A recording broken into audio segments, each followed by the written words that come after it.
Hi, this is Mariette from HowToExpo.com. Welcome to my kitchen. Today I'm going to prepare sauerkraut. I have a small head of cabbage, which is organic, and I peeled the one outer leaf and put it aside. I'll show you what I will do with it later. If you have non-organic cabbage, take off 2 leaves and discard it, then take off 1 leaf or 2 leaves according to the size of the cabbage and the size of your container, and leave it aside. I'll show you what to do with it later. Now we cut the cabbage into half. And we also cut a V at the core to take the core out, like this. Don't discard the core. I'll let you know what to do with it later. Then start to slice it very thin, like coleslaw. Always be careful of your finger, and holding your finger like this will avoid injury. I will proceed with the other half and come back to you. So now the whole head is shredded, cut thinly, and if you see any hard edges, you can leave it with the core to be used later. It's so easy to have sauerkraut, and it's so healthy. It's not worth not to do it, not to have it. It's much better than ready-made market sauerkraut. Now that we've done that, we put 2 tablespoons of coarse salt. A sprinkle.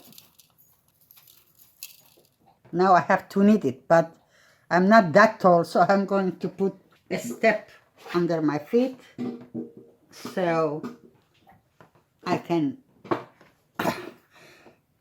do this. It needs some muscle.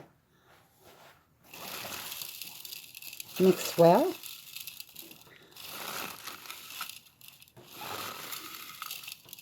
Then start kneading with your palm, with your hand. You can beat it up with a beater if you want. Beater like this. You can. I prefer doing by hand, after of course washing my hand. It needs some kneading. I will knead and I will show you what happens after like 5 or 6 minutes of kneading. It's already becoming together, becoming denser, and started to extract some water out. After 6-7 minutes of kneading, the juice of it's already coming along. By the way, I have included some of the benefits of sauerkraut at the end of this video, along with table of nutrients. I hope you make use of it. Look at all these juices. Yeah, beautiful. Now we put this aside. I will wipe my hand, and I will put a green apple in this sauerkraut. You can put red apple if you want to, but today I have green apple, so I am using green apple. You cut in half. Then you take the core out.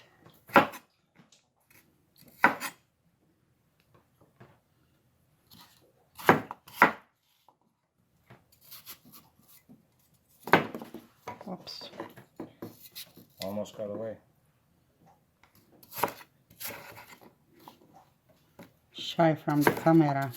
I use green apple or red apple in sauerkraut because apple contains a lot of pectin. After I cut the apples into squares, I put them into the blender. And now I will show you why I kept the core of the cabbage, and I didn't throw it away. The core of the cabbage contains more prebiotic than the leaves.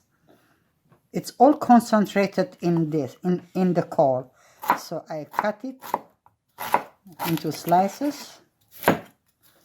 Along with the apple, I add the core in it and all the other cabbage leaves that were not cut as thin as I wished and as I wanted. So I also put this together with the apple and the core. Now I am going to pour some water over the core of the cabbage and the apple cuts. If you don't have a spring water, you can use tap water, but it's preferable if you boil it and let it stand until it cools down so that some of the chlorine is evaporated, or you can leave it overnight if you want. So I will pour some spring water onto the cabbage and apple pieces, almost covering but not exactly cover it, and I will come back.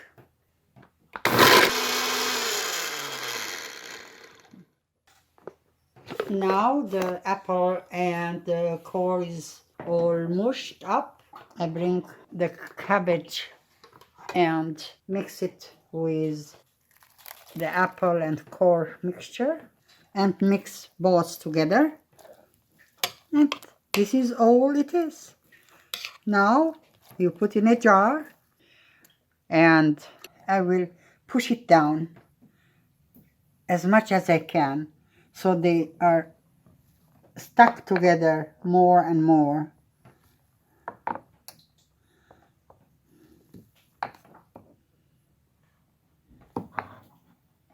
The apple has pectin, and along with the core of the cabbage will fasten the formation of probiotic. The cabbage leaf that I had put aside, I fold it in two and I push it down so that the cabbage stays under the liquid.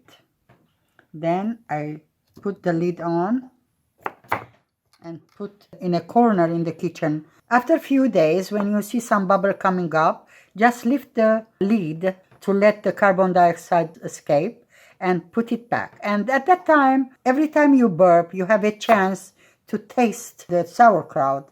And if it is to your liking, then you can put it in the fridge. You should never leave the lid open because that will allow oxygen to go in and spoil the sauerkraut.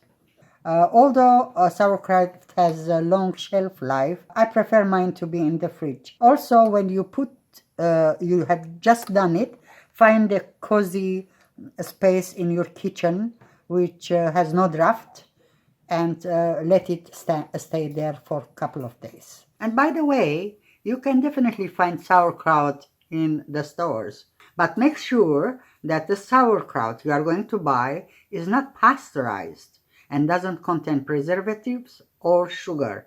Yes, they even add sugar, believe it or not.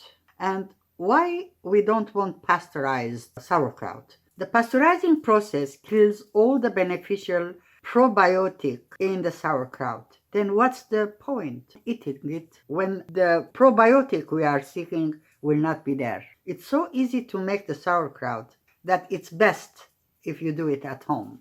If you haven't subscribed yet, please do so, and don't forget to click on the bell button to be notified when I upload a new video. Thank you. See you soon. Visit HowToExpo.com for printable recipes. Thank you for watching.